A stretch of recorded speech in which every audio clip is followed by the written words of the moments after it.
To whisper dark. To whisper dark. What would you do if you received a text from your own number? Not from someone pretending to be you. Not a scam. Not a glitch. Your exact number. Your exact name on the screen. And the message said only 4 words. Don't open the door. This is the story of Megan Harris, a 26-year-old woman living alone in a small apartment in Columbus, Ohio. A quiet girl, kept to herself, worked from home, ordered groceries online, had absolutely no reason to be afraid of anything.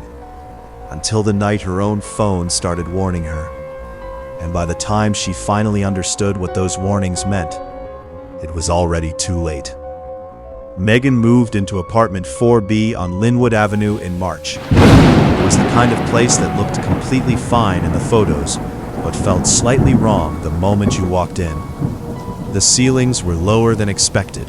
The hallway was too narrow, and no matter how much she cleaned it, the apartment always smelled faintly of someone else. But rent was cheap, practical.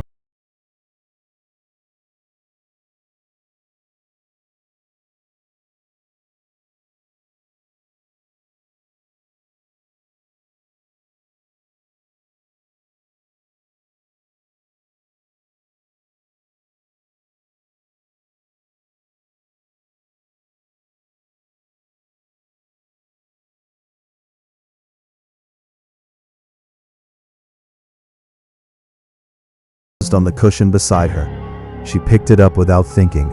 The message was from her own number. She stared at it for a long moment, blinked, read it again. Don't open the door. She looked up at her front door. It was closed, locked.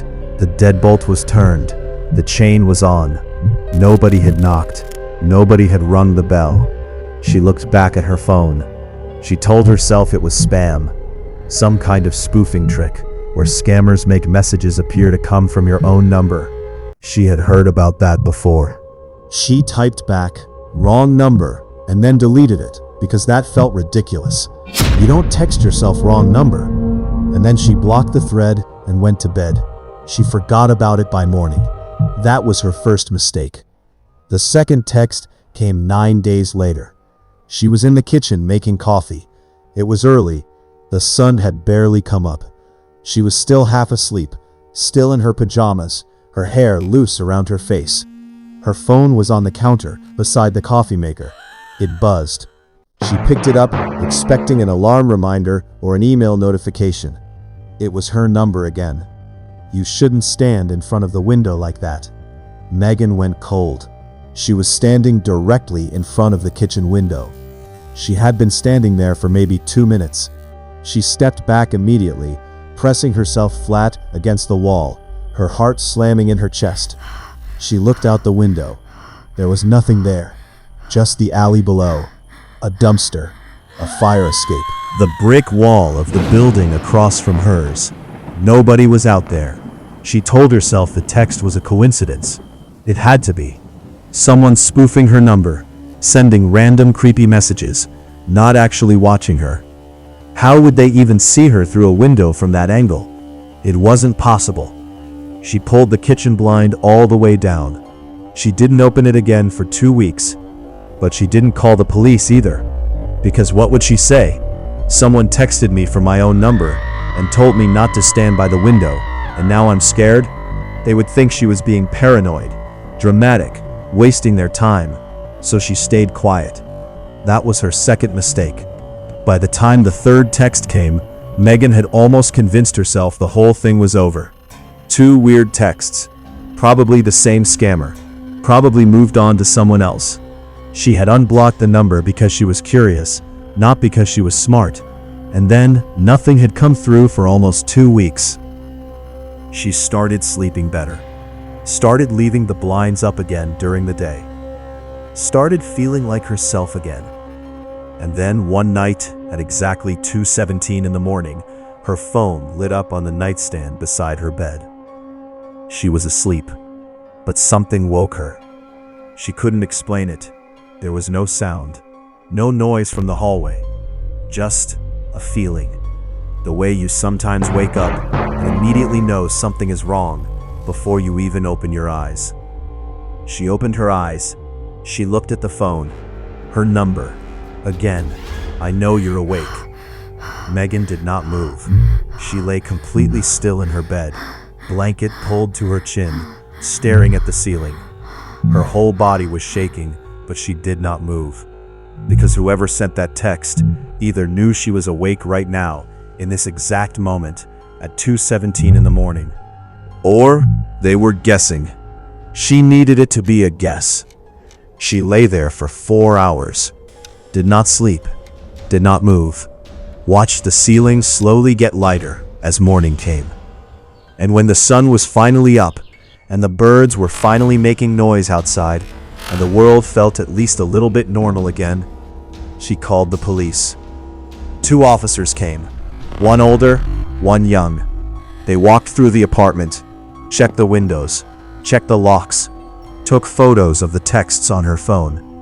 They were kind about it, sympathetic, but she could tell they didn't really think it was serious. Number spoofing, they said. Very common, very hard to trace. She should change her number. She should document everything. If anything physical happened, call immediately. They left within 20 minutes. Megan changed her number that afternoon. Megan sat down on the floor of her living room because her legs stopped working. She sat there for a very long time. Her new number, the number she had gotten 6 days ago, a number she had given to only 7 people. Family, her best friend, her boss, her doctor, someone in that list, or someone who had access to something in that list. She went through every name in her head, tried to imagine any one of them doing this to her. Couldn't. These were people she had known for years, people she trusted completely. But the texts were real, and someone was sending them. And somehow, they always knew exactly what she was doing. It was Megan's mother who noticed something first. She had come to stay after Megan called her, too frightened now to be alone. And while Megan was in the shower, her mother was walking through the apartment the way mothers do, straightening things, looking at things, touching things. And she stopped in the middle of the living room and stared up at the smoke detector on the ceiling. "Megan," she called out. "This smoke detector looks different from the one in the hallway." Megan came out with wet hair and a towel wrapped around her. She looked up at it. It did look slightly different. A different brand, a slightly different shape, but she had never really examined it closely before. It came with the apartment. She had simply assumed it was whatever the landlord had installed. Her mother pulled a chair over and climbed up to take a closer look. She was quiet for a very long moment. And then, very quietly, she said, "Megan, there is a camera in here. Not a smoke detector, a camera. A small professional wireless camera, disguised perfectly inside a fake smoke detector casing, positioned at an angle that covered the entire living room. The front door, the kitchen opening, the hallway leading to the bedroom." Her hands shaking, Megan went through the apartment room by room. She found 3 more, one in the kitchen, hidden inside a carbon monoxide detector mounted on the wall, one in the bathroom, and one in the bedroom, concealed inside the face of a digital clock she had always assumed came with the apartment when she moved in. 4 cameras watching every single room of her home. She called the police again. This time, they took it seriously. The investigation that followed revealed something that made Megan's blood run completely cold. Something that explained everything. Every text, every detail, every coincidence that was never a coincidence at all. The cameras had been installed before she moved in. They were connected to a private wireless server, and that server had been accessed regularly, every single day for the past 3 weeks. Not from somewhere across the city, not from some unknown location across town, from inside the building, apartment 4D. 2 doors down the hall, a man named Daniel Cruz had lived in apartment 4D for almost 2 years. He had moved in quietly, kept completely to himself. The neighbors barely remembered his face. He had placed the cameras inside apartment 4B before the previous tenant even moved out, preparing for whoever came next. He had built a system, a routine, a collection of recordings stretching back months. When police entered his apartment, they found monitors, multiple screens, external hard drives stacked on the desk, and notebooks filled from cover to cover with detailed handwritten observations. Her schedule, what she ate for dinner, when she went to bed, when she woke up, what she wore, what she watched on television. Every single detail of Megan's daily life, documented, organized, and studied. He had been watching her every single day since the moment she moved in. They were a game he was playing with himself, testing how close he could get to being caught without actually getting caught, measuring how long she would keep doubting herself before she finally believed something was truly wrong. He was arrested 2 streets away from the building. He had left his apartment before the police arrived, but not quite quickly enough. He said nothing when they put him in handcuffs. He just smiled. The police examined every device Daniel owned, his phone, his laptop, every hard drive. But what they discovered changed the entire case. There was no record of the messages, not on any cell tower, not on any server, not on any network. It was as if the texts had never been sent. Daniel confessed to installing the cameras. He admitted he had been watching Megan. But when detectives asked who sent the messages, his face went pale. He whispered, "I thought Megan was sending them to me." The detectives checked Daniel's phone.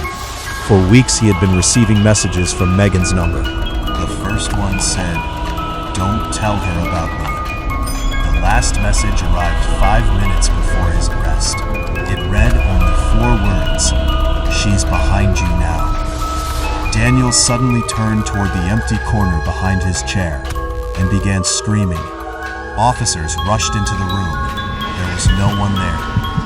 When they looked back at the security monitor, Daniel was gone. The door had never opened.